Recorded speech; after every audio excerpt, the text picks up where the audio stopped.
এবং এই দুইয়ের মধ্যে যা কিছু আছে সব কিছুকে, আল্লাহর অস্তিত্ব ছাড়া বাকি সব কিছুকে যদি একটি পাল্লায় রাখা হয়, একটি হাতে রাখা হয়, আর লা ইলাহা ইল্লাল্লাহ এই বাক্যকে যদি অপর হাতে অপর পাল্লায় রাখা হয়, তাহলে লা ইলাহা ইল্লাল্লাহর পাল্লা ভারী হবে।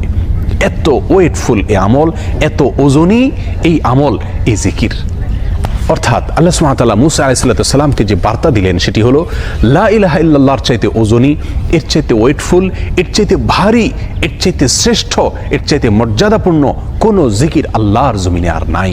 প্রিয় বন্ধুগণ, মুসা আলাইহিস সালামের জন্য সবচেয়ে স্পেশাল দোয়া হিসাবে, সবচেয়ে স্পেশাল জিকির হিসাবে আল্লাহ সুবহানাহু ওয়া তাআলা যে দোয়াটি নির্বাচন করলেন, যেটাকে সবচাইতে ওজনী আমল হিসাবে আল্লাহ সুবহানাহু ওয়া তাআলা স্পষ্টভাবে ব্যক্ত করলেন, সেটি হলো লা ইলাহা ইল্লাল্লাহ। অথচ এই লা ইলাহা ইল্লাল্লাহ এটাকে আমরা খুব সাধারণ একটি জিকির মনে করি, খুব সাধারণ একটি দোয়া মনে করি, আমরা বিশেষ আমল খুঁজে বেড়াই। অথচ